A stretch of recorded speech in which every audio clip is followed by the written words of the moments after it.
শান্তি।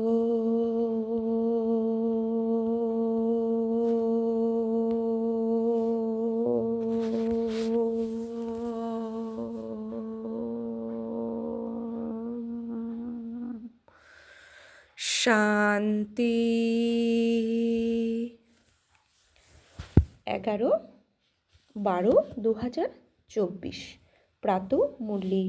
ওম শান্তি। বাপদাদা মধুবন। আজকের বাপদাদার অমূল্য মহাবাক্য হচ্ছে, মিষ্টি বাচ্চারা বাবার সাহায্যকারী হয়ে এই আয়রন এজেড পাহাড়কে গোল্ডেন এজেড পাহাড়ে পরিণত বানাতে হবে। পুরুষার্থ করে নতুন দুনিয়ার জন্য ফার্স্ট ক্লাস সিট রিজার্ভ করতে হবে। বাবা কি বলছেন? মিষ্টি বাচ্চারা বাবার সাহায্যকারী হয়ে এই আয়রন এজেড অর্থাৎ কলিযুগ রূপী পাহাড়কে গোল্ডেন এজেড অর্থাৎ সত্যযুগ রূপী দুনিয়া বানাতে হবে। সত্যযুগী দুনিয়ার পাহাড় বানাতে হবে। পুরুষার্থ করে নতুন দুনিয়ার জন্য ফার্স্ট ক্লাস সিট রিজার্ভ করতে হবে। তো ওই দুনিয়াতে এখনো সিট বুক হয়নি। তো সবাই পুরুষার্থ করছে। তো বাবা বলছেন যে পুরুষার্থ করো তোমরাও, মিষ্টি বাচ্চারা। তো পুরুষার্থ করেই তোমাদের ফার্স্ট ক্লাস সিট রিজার্ভ করতে হবে। First class, second class, third class, নিচে বসে থাকার যে সিট, তো ফার্স্ট ক্লাস সিট নিতে হবে। যে সে সিট নয়, তার জন্য পুরুষার্থ করতে হবে। আর তার রিজার্ভ এই পুরুষার্থের দ্বারাই হবে। আজকের মুরলি থেকে প্রশ্ন হচ্ছে, বাবার দায়িত্ব কর্তব্য কী? কোন দায়িত্ব সম্পন্ন করার জন্য সঙ্গমে বাবাকে আসতে হয়? উত্তরে বাবা বলছেন, রোগগ্রস্ত আর দুঃখী বাচ্চাদের সুখী করে তোলা, মায়ার ফাঁদ থেকে বের করে গহন সুখ দেওয়া, এ হলো বাবার দায়িত্ব কর্তব্য, যেটা সঙ্গমেই বাবা সম্পন্ন করেন। বাবা বলেন, আমি এসেছি তোমাদের সকলের জন্য সমস্ত রোগ বালাই দূর করতে।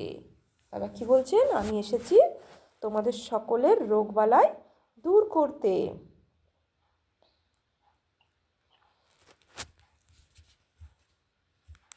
তো সকলের উপর কৃপা করতে এখন পুরুষার্থ করে 21 জন্মের জন্য নিজের উচ্চ সৌভাগ্য তৈরি করে নাও। তাহলে বাবা বলছেন এখন পুরুষার্থ করে। তো বারবার পুরুষার্থ কথাটা আসছে। পুরুষ মানে আত্মা, রথ মানে এই শরীর। এই শরীরে বসে আমি আত্মা আর কর্ম করছি, তাকেই বলা হয় পুরুষার্থ, পুরুষার্থ। তো আমি পুরুষ মানে আমি আত্মা, এই শরীররূপী রথে বসে হার কর্ম করছি। এই অর্থে যখন আমি কর্ম করব, তখন আমার 21 জন্মের উচ্চ সৌভাগ্য তৈরি হবে। তো গীত, ভোলানাথের থেকে অনুপম আর কেউ নেই, সেজন্য বলা হয় সত্যম শিবম সুন্দরম। তো বাবা বলছেন, ভোলানাথের থেকে অনুপম আর কেউ নেই। ওম শান্তি। ভোলানাথ শিব ভগবান উবাচু। ব্রহ্মা মুখ কমল দ্বারা বাবা বলেন, এটা ভ্যারাইটি বিভিন্ন ধর্মের মনুষ্য সৃষ্টিবৃক্ষ। এই কল্পবৃক্ষ বা সৃষ্টির আদি মধ্য অন্তের রহস্য আমি বাচ্চাদের বোঝাচ্ছি। গীতেও এর মহিমা আছে। শিব বাবার জন্ম এখানে। বাবা বলেন, আমি এসেছি ভারতে। মানুষ এটা জানে না যে শিব বাবা কখন অবতারিত হয়েছিলেন, কারণ গীতাতে কৃষ্ণের নাম দিয়ে দিয়েছে। দাপরের তো কোনো কথাই নয়। দাপরে তো ভগবানের আসার কোনো কথাই নয়, কেননা দাপরে ধর্ম আর অধর্মের ব্যালেন্স ছিল। যখন অতি ধর্মগ্লানি দুনিয়াতে হবে, তখন ভগবান আসে, আর সেটা কলিযুগের অন্তে। তাই বলছে যে দাপরের তো কোনো কথাই নেই। বাবা বোঝান, বাচ্চারা 5000 বছর পূর্বেও আমি এসে এই জ্ঞান প্রদান করেছিলাম। এই বৃক্ষের দ্বারা সে কথা সকলের বোধগম্য হয়েছে। বৃক্ষকে ভালো করে দেখো। সত্যযুগে অবশ্যই দেবী দেবতাদের রাজ্য ছিল। ত্রেতাতে রাম সীতার বাবা আদি মধ্য অন্তের রহস্য বলেন। বাচ্চারা জিজ্ঞাসা করে, বাবা আমরা কখন মায়ের ফাঁদে পড়ি? বাবা বলেন, দাপর থেকে। নম্বর অনুযায়ী আবার দ্বিতীয় ধর্ম আসে। তাই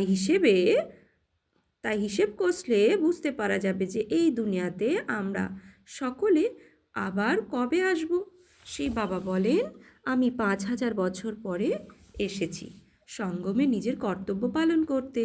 যে কোনো মানুষ মাত্রই সকলেই হলো দুঃখী, তার মধ্যে বিশেষ করে ভারতবাসী। ড্রামা অনুসারে ভারতকেই আমি সুখী করি। বাবার কর্তব্য হলো বাচ্চারা অসুস্থ হলে তোমাদের ওষুধ জোগানো। বাবার কর্তব্য কি? বাচ্চারা তোমাদের অসুখ হলে ওষুধ জোগানো। তো সব থেকে বড় অসুস্থতা এখন আমাদের কাম, ক্রোধ, লোভ, মোহ, অহংকার রূপী 5 বিকারের। এই হলো বড় অসুখ। সমস্ত রোগের মূল হলো এই 5 বিকার। বাচ্চারা জিজ্ঞাসা করে কবে থেকে শুরু হয়েছে? দাপর থেকে। রাবণের কথা বোঝাতে হয়। রাবণ দেখা কেউ পায় না, বুদ্ধি দিয়ে বুঝতে হয়। বাবাকেও বুদ্ধি দিয়ে জানা যায়। আত্মা মন বুদ্ধি সহ হয়। আত্মা জানে যে আমাদের পিতা হলেন পরমাত্মা। সুখ দুঃখ ঘাত প্রতিঘাত এর মধ্যে আত্মা আসে। শরীর যখন থাকে তো আত্মাও দুঃখী হয়। এই রকম বলা হয় না যে আমি পরমাত্মাকে দুঃখী করো না। বাবাও বোঝান যে আমারও পার্ট আছে। প্রতি কল্পের সঙ্গমে এসে আমি পার্ট প্লে করি। যে বাচ্চাদের আমি সুখের মধ্যে পাঠিয়েছিলাম তারা দুঃখী হয়ে পড়েছে, সেই জন্য ড্রামা অনুসারে আবার আমাকে আসতে হয়। এছাড়া কচ্ছপ মৎস্য অবতার এমন ব্যাপার হয় না। বলে পরশুরাম কুঠার নিয়ে ক্ষত্রিয়কে মেরেছিল, এসব হলো মুখের কথা। তাই এখন বাবা বোঝাচ্ছেন আমাকে স্মরণ করো। এই হলো জগতম্বা আর জগৎ পিতা। মাম্মা জগতাম্বা আর ব্রহ্মা বাবা জগতের পিতা, জগৎ পিতা। মাদার আর ফাদার কান্ট্রি বলা হয়, তাই না? ভারতবাসীও স্মরণ করে তুমি মাতা পিতা, তোমার কৃপায় গহন সুখ প্রাপ্ত হয়। তবুও যে যত পুরুষার্থ করবে, যেরকম বায়োস্কোপে যায়, কেউ কেউ ফার্স্ট ক্লাসে রিজার্ভেশন করায়। বাবাও বলেন চাইলে সূর্যবংশী চাইলে চন্দ্রবংশীতে সিট রিজার্ভ করাও। যে যত পুরুষার্থ করবে তেমনই পদ প্রাপ্ত করবে। তো এই রিজার্ভেশন এই সঙ্গমে চলছে, পুরুষার্থের আধারে রিজার্ভ হবে। তো সত্য ত্রেতাতে যত পারো এখন ফার্স্ট ক্লাসে রিজার্ভেশন করে নাও, পুরুষার্থ করে। হ্যাঁ, ফার্স্ট ক্লাসের রিজার্ভেশন কিন্তু বাবা বলছেন। তো এও হচ্ছে সত্যযুগ আর ত্রেতা যুগের বায়োস্কোপে যেমন রিজার্ভেশন হয়, বাবা বলছে এটাও তাই। সূর্যবংশী চন্দ্রবংশী সিট রিজার্ভ করাও, যে সূর্যবংশীতে যাবে না চন্দ্রবংশীতে দেখবে। তো যে যত পুরুষার্থ করবে তেমনই পদ প্রাপ্ত করবে। তাই সমস্ত রোগের উপশম করতে হবে। উপশম করতে বাবা এসেছেন। রাবণ সবাইকে দুঃখ দিয়েছে, কোনো মানুষই মানুষের সদ্গতি করতে পারে না, সদ্গতি করতে পারে না। মানুষের গতি সদ্গতি। আচ্ছা, এটা হলোই কলিযুগের শেষ। গুরুরা শরীর ছাড়লে আবার এখানেই পুনর্জন্ম নেয়। তাই আবার তারা অন্যের কি সদ্গতি করবে? এত সব অনেক গুরু মিলিতভাবে কি পতিত সৃষ্টিকে পবিত্র করে তুলবে? গোবর্ধন পর্বত বলে না, এই মাতারা এই আয়রন এজেড পাহাড়কে গোল্ডেন এজেড করে তোলে। গোবর্ধনের আবার পূজাও করে, সেটা হলো তত্ত্বপূজা। সন্ন্যাসীও ব্রহ্ম বা তত্ত্বকে স্মরণ করে, মনে করে সেটাই হলো পরমাত্মা। ব্রহ্ম হলো ভগবান। তো ব্রহ্ম তত্ত্ব যেটা থাকার জায়গা, ওটা একটা তত্ত্ব, ওটা কোনো ভগবান নয়, এটাই সবাই ঘুলিয়ে ফেলে। ব্রহ্ম তত্ত্বে পরমপিতা পরমাত্মা থাকেন। তো ব্রহ্ম তত্ত্বের রেহেবাসী হচ্ছেন পরম পিতা পরমাত্মা, যাকে ভগবান বলা হয়। বাবা বলেন এটা তো হলো ভ্রান্ত ধারণা। ব্রহ্মাণ্ডে তো আত্মারা ডিমের আকৃতিতে থাকে। নিরাকারী বৃক্ষও দেখানো হয়েছে। প্রত্যেক ধর্মের নিজের নিজের সেকশন আছে। এই বৃক্ষের ফাউন্ডেশন হলো ভারতের সূর্যবংশী চন্দ্রবংশী কুল, আবার বৃদ্ধি হতে থাকে। মুখ্য হলো 4টি ধর্ম, তাই হিসেব করা উচিত কোন কোন ধর্ম কখন আসে। যেমন গুরু নানক 5000 বছর পূর্বে এসেছিলেন। এমন তো নয় যে শিখরা 84 জন্মের পার্ট প্লে করে। বাবা বলেন 84 জন্ম শুধুমাত্র তোমাদের, অর্থাৎ অলরাউন্ডার ব্রাহ্মণদের। বাবা বুঝিয়েছেন যে তোমাদেরই হলো অলরাউন্ডার পার্ট। ব্রাহ্মণ দেবতা ক্ষত্রিয় বৈশ্য শূদ্র তোমরা হও। যারা দেবী দেবতা হয় তারাই সমস্ত চক্রে আবর্তিত হয়। বাবা বলেন তোমরা বেদ শাস্ত্র তো অনেক শুনেছ, এখন এটা শোনো আর বিচার করো যে শাস্ত্র রাইট না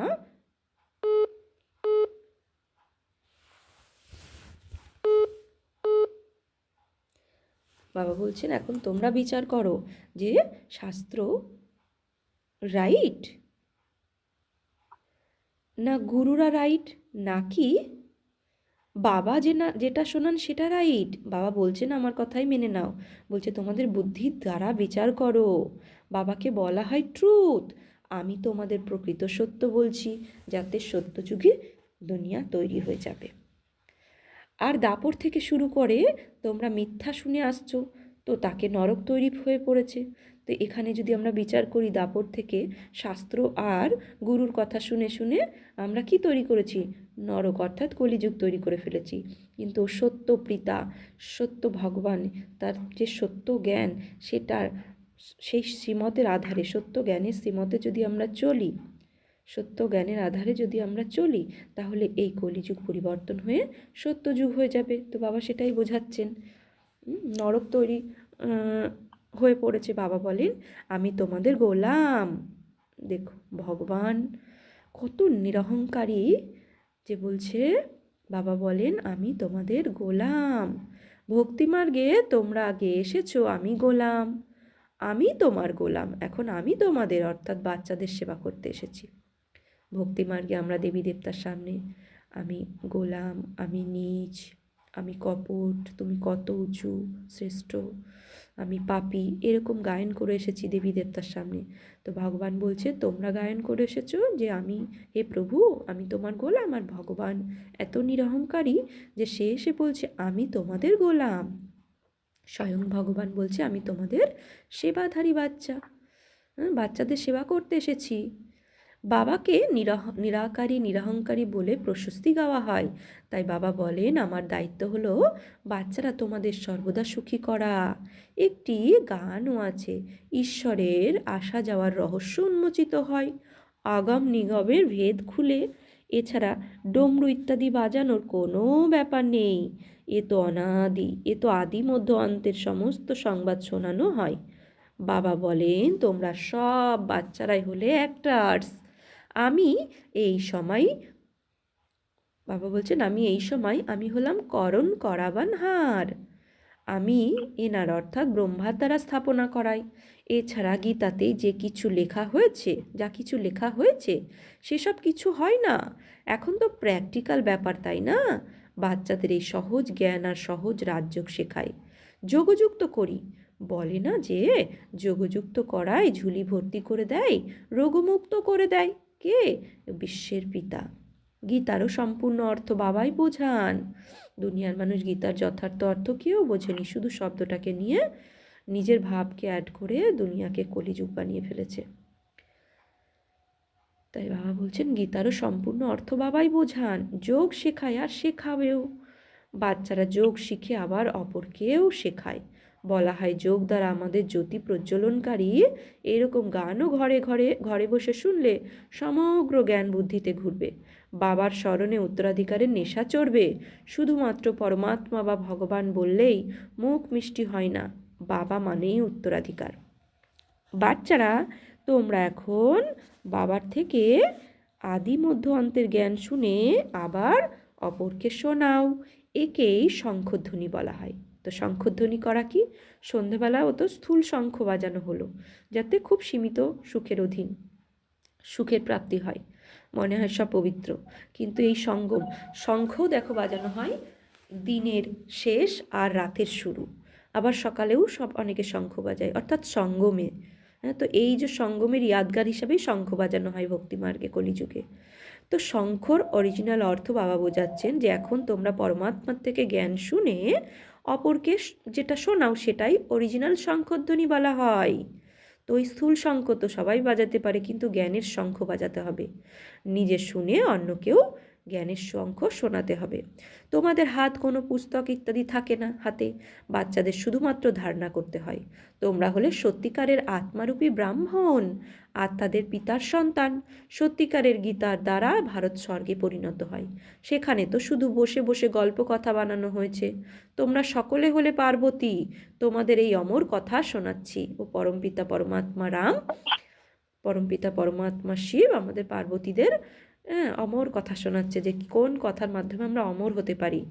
হ্যাঁ, তো তোমরা সকলে হলে দ্রৌপদী, এখন বাবা বলছেন তোমরা সকলে হলে দ্রৌপদী। সেখানে কেউ নগ্ন হয় না। সত্য ত্রেতাতে তো সবাই নগ্ন, এখন হয় দ্রৌপদীর নগ্ন হওয়া দেখানো হচ্ছে, তো এখন অনেকেই নগ্ন হওয়া দেখায় আর তারা ভগবানকে বলে বাঁচাও। তো এরকম অনেক মাতা বোনেরাও পবিত্র থাকার জন্য কি হয়, হে প্রভু নগ্ন হওয়া থেকে বাঁচাও। তো ওরাই হচ্ছে সাচ্চা সাচ্চা দ্রৌপদী। বাবা আমাদেরকে এই সঙ্গমে বলছে তোমরাই আসল দ্রৌপদী, যেটা মহাভারতে দেখিয়েছে এক দ্রৌপদী, তো এক দ্রৌপদীর কথা নয়। বাবাকে পাওয়ার পরে সবাই পবিত্র থাকার জন্য আকাঙ্ক্ষা রাখে, তো ভগবানকে ডাকে, তো সেটাই দ্রৌপদী। তবে বাচ্চা কিভাবে জন্মাবে? আর অনেকে বলে তখন, তবে বাচ্চা কিভাবে জন্মাবে? আরে তারা তো হলেনই নির্বিকারী, তাহলে বিকারের কথা কোথা থেকে আসতে পারে?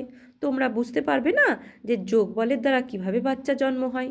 হ্যাঁ, বাবা আরও বোঝান যে যোগের দ্বারা তোমরা এই কলিযুগী সাধারণ তমপ্রধান থেকে যদি শতপ্রধান রাজা মহারাজা হতে পারো, তো যোগ বলের দ্বারা বাচ্চা উৎপাদন হবে না?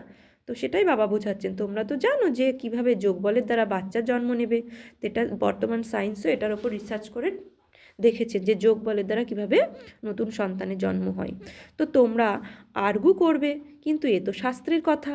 হ্যাঁ, শাস্ত্রে দেখানো হয়েছে, যেমন কুন্ত্রী দেখানো হয়েছে যোগের দ্বারা, বরদানের দ্বারা কি হয়েছে, সূর্যপুত্র তো কর্ণ সৃষ্টি হয়েছিল না? তো এরকমও এ আমাদেরই কাহিনী বাবা বলছেন। সেটা হলোই সম্পূর্ণ নির্বিকারী দুনিয়া, এটা হলো বিকারী দুনিয়া। আমি জানি ড্রামা অনুসারে মায়া আবার তোমাদের দুঃখী করবে। আমি প্রতি কল্পে নিজের দায়িত্ব পালন করতে আসি।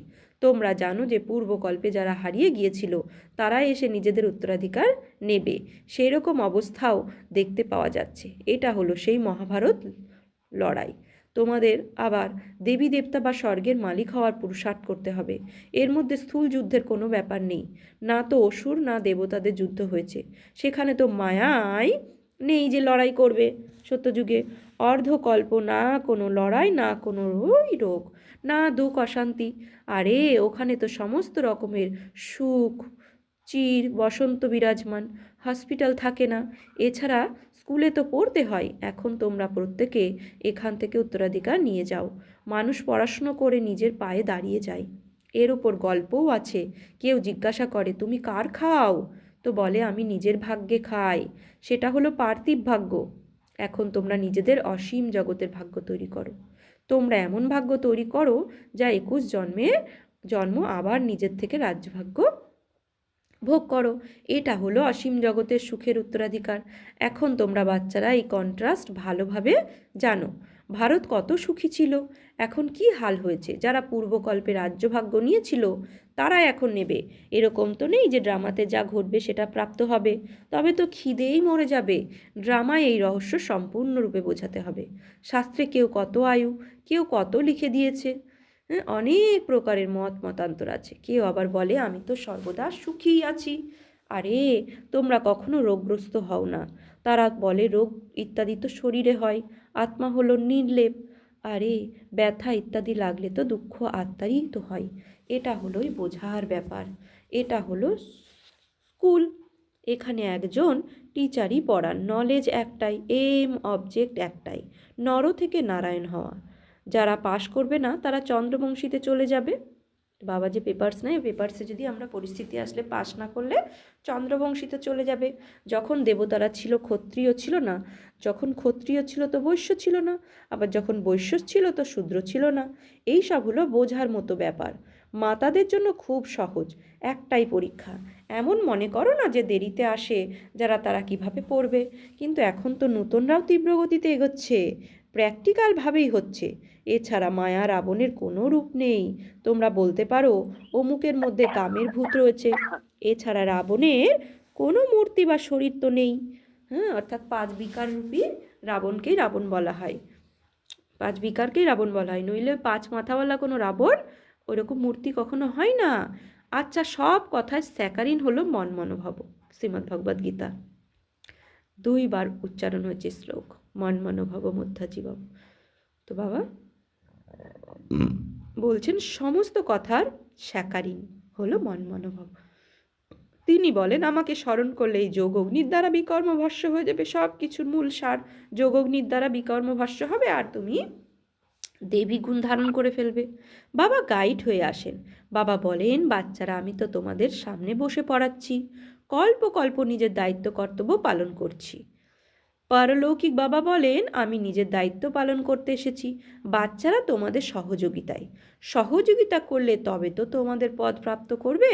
আমি কত বড় বাবা, কত বড় যজ্ঞ রচনা করছি। হ্যাঁ, এই যজ্ঞের নাম হচ্ছে কি? অশ্বমেধ অবিনাশী মহারুদ্র গীতা জ্ঞান যজ্ঞ। যে যজ্ঞে সমস্ত দুনিয়ার বিকার ভস্য হয়ে যাবে, সোহা হয়ে যাবে। তাই বাবা বলছে, আমি কত বড় যজ্ঞ রচনা করেছি। ব্রহ্মার মুখবংশাবলী তোমরা, অর্থাৎ সব ব্রাহ্মণ ব্রাহ্মণীরা হলে ভাই ভাই। পুরো বিশ্বের আত্মারা সব আমরা ভাই বোন। যখন ভাই বোন হয়েছি তো স্ত্রী পুরুষের দৃষ্টি পরিবর্তিত হয়ে যাবে। বাবা বলেন, এই ব্রাহ্মণ কুলকে কলঙ্কিত করো না। পবিত্র থাকার অনেক যুক্তি আছে। মানুষ বলে, এটা হবে কিভাবে? এরকম হতে পারে না, একসাথে থাকবে আর আগুন লাগবে না। বাবা বলেন, জ্ঞান তলোয়ার মাঝখানে থাকার কারণে কখনো আগুন লাগতে পারে না, কিন্তু যখন দুজনের মন মনোভাব থাকবে, হ্যাঁ বাবা বলছেন, মন মনোভাব থাকবে, শিব বাবাকে স্মরণ করতে থাকবে, নিজেকে ব্রাহ্মণ মনে করবে। মানুষ তো এইসব কথাকে না বোঝার কারণে গণ্ডগোল করতে থাকে। এক্ষেত্রে গালিগালাজও খেতে হয় পবিত্রতার কারণে। কৃষ্ণকে কি আর গালি দিতে পারে? কৃষ্ণ এমনই, যদি এসে যায় তো দেশ বিদেশ থেকে একেবারে এরোপ্লেন ঘস ছুটে আসবে। শ্রীকৃষ্ণ এসেছে, ভিড় জমে যাবে, তাহলে দুনিয়া পরিবর্তনের কর্তব্য কে করবে? তাই গুপ্তভাবে এই দুনিয়া পরিবর্তনের কর্তব্য ভগবান এসে করেন। তো বলছে, কৃষ্ণ যদি আসে, দূর দূর থেকে এরোপ্লেন, মানুষ, হ্যাঁ, বিভিন্ন দেশ থেকে সব এসে ভিড় জমে যাবে, ভারতে না জানি কি হয়ে যাবে, তাই না? যদি ভারতে শ্রীকৃষ্ণ আসে, অবতার হয়, ওই রকম চিত্র, ওই রকম আকর্ষণমূর্ত শ্রীকৃষ্ণ। তো বাবা এটাও যুক্তি বোঝান, তো এভাবে তো আসবে না না দুনিয়া পরিবর্তন করতে। আচ্ছা, আজ ভোগ আছে, এটা হলো পিত্রালয় আর ওটা হলো শ্বশুরালয়। সঙ্গমে দেখা হয় সত্যযুগ আর ত্রেতাযুগ কি? শ্বশুরালয়, আর এটা হচ্ছে পিতৃলয়। যে 5,000 বছর পর স্বয়ং ভগবানকে পেয়েছি, ভগবানের স্বাদ অনুভব করি, ভগবানের জন্য ভোগ লাগাই, তো ভগবানের দেওয়া ভোগ স্বীকার করি, তো হলো পিত্রালয়। কেউ কেউ একে জাদু মনে করে। বাবা বুঝিয়েছেন যে এই সাক্ষাৎকার কি? ভক্তিমার্গে কিভাবে সাক্ষাৎকার হয়, এতে সংশয় বুদ্ধি হতে নেই। এ কেবল কিছু রীতি রেওয়াজ। শিব বাবার ভান্ডারা বলে তাকে স্মরণ করে ভোগ নিবেদন করা উচিত। কি বলছে? শিব বাবার ভান্ডারা বলে তাকে স্মরণ করে ভোগ নিবেদন করা উচিত। শিব বাবার ভান্ডারা থেকে খাচ্ছি, তো তাকে ভোগ নিবেদন করে তবে খাওয়া উচিত। গীতাতেও বলেছে যে আমাকে না দিয়ে যে খাই সে চোর। যোগে থাকা তো ভালোই, বাবার স্মরণে থাকবে। যোগে যুক্ত হয়ে যখন প্রসাদ ভোগ রান্না করবে তো বাবার স্মরণে থাকবে। আচ্ছা,